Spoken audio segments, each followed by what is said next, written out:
Welcome back. We are reading The Wizard of Oz. We are on Chapter 4, The Road Through the Forest. After a few hours, the road began to be rough, and the walking grew so difficult that the Scarecrow often stumbled over the yellow brick, which were very uneven. Sometimes, indeed, they were broken or missing altogether, leaving holes that Toto jumped across and walked around. As for the Scarecrow, having no brains, he walked straight ahead, and so stepped into the holes and fell at full length on the hard bricks.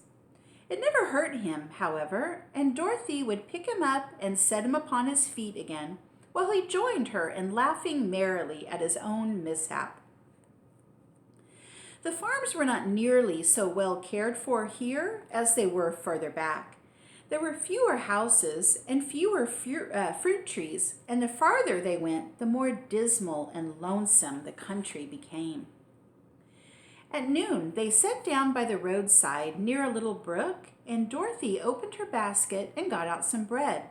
She offered a piece to the Scarecrow, but he refused. "I am never hungry," he said, "and it's a lucky thing I am not, for my mouth is only painted.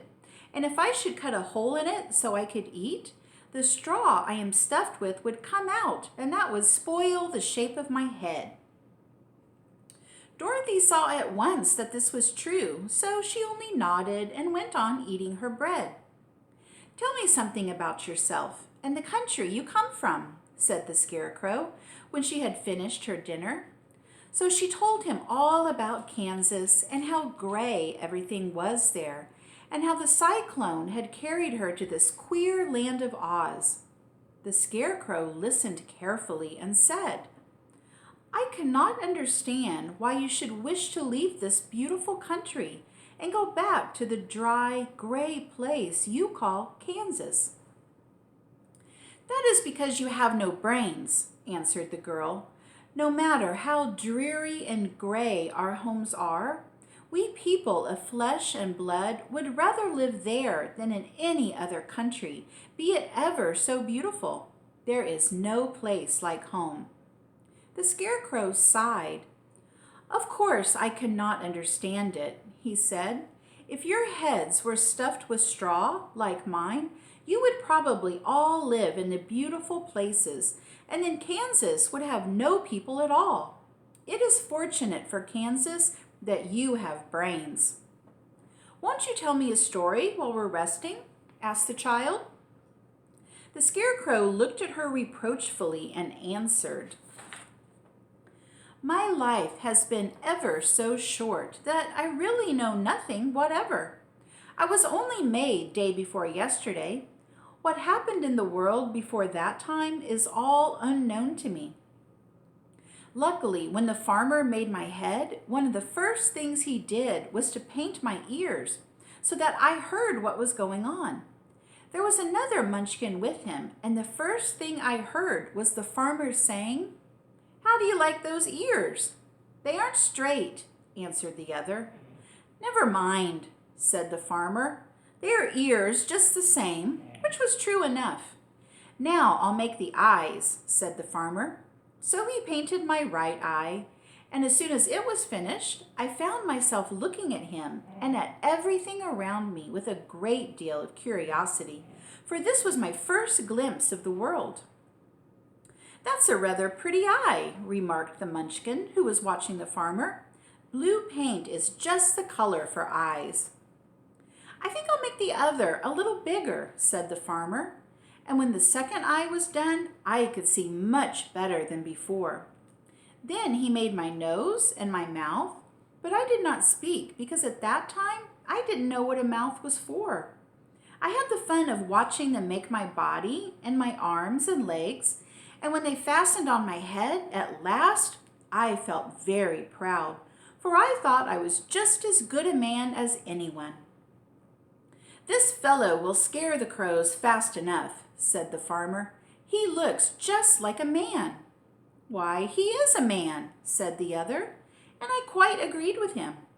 The farmer carried me under his arm to the cornfield and set me up on a tall stick where you found me. He and his friends soon after walked away and left me alone. I did not like to be deserted this way, so I tried to walk after them, but my feet would not touch the ground, and I was forced to stay on that pole. It was a lonely life to lead, for I had nothing to think of, having been made such a little while before. Many crows and other birds flew into the cornfield, but as soon as they saw me, they flew away again, thinking I was a munchkin. And this pleased me and made me feel that I was quite an important person.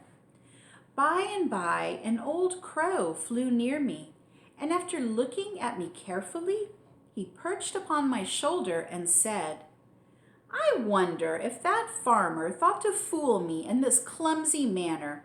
Any crow of sense could see that you are only stuffed with straw." Then he hopped down at my feet and ate all the corn he wanted. The other birds, seeing he was not harmed by me, came to eat the corn too. So in a short time there was a great flock of them about me. I felt sad at this, for it showed I was not such a good scarecrow after all. But the old crow comforted me, saying, "If you only had brains in your head, you would be as good a man as any of them, and a better man than some of them. Brains are the only things worth having in this world, no matter whether one is a crow or a man." After the crows had gone, I thought this over and decided I would try hard to get some brains. By good luck, you came along and pulled me off the stake.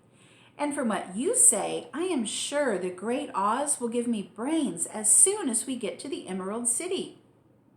"I hope so," said Dorothy earnestly, "since you seem anxious to have them." "Oh, yes, I am anxious," returned the Scarecrow. "It is such an uncomfortable feeling to know one is a fool." "Well," said the girl, "let us go." And she handed the basket to the Scarecrow. There were no fences at all by the roadside now, and the land was rough and untilled. Towards evening, they came to a great forest where the trees grew so big and close together that their branches met over the road of yellow brick. It was almost dark under the trees, for the branches shut out the daylight, but the travelers did not stop and went on into the forest. "If this road goes in, it must come out," said the Scarecrow, "and as the Emerald City is at the other end of the road, we must go wherever it leads us." "Anyone would know that," said Dorothy. "Certainly, that is why I know it," returned the Scarecrow. "If it requires brains to figure it out, I never should have said it." After an hour or so, the light faded away, and they found themselves stumbling along in the darkness. Dorothy could not see at all, but Toto could, for some dogs see very well in the dark, and the Scarecrow declared he could see as well as by day. So she took hold of his arm and managed to get along fairly well. "If you see any house or any place where we can pass the night," she said, "you must tell me, for it is very uncomfortable walking in the dark." Soon after, the Scarecrow stopped. "I see a little cottage at right of us," he said, "built of logs and branches. Shall we go there?" "Yes, indeed," answered the child. "I am all tired out."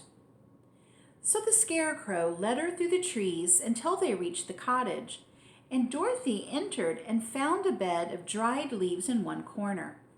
She lay down at once, and with Toto beside her, soon fell into a sound sleep. The Scarecrow, who was never tired, stood up in another corner and waited patiently until morning came. That's the end of Chapter 4. Join me soon for Chapter 5, The Rescue of the Tin Woodman. Thanks for joining me, everyone. See you soon. Bye.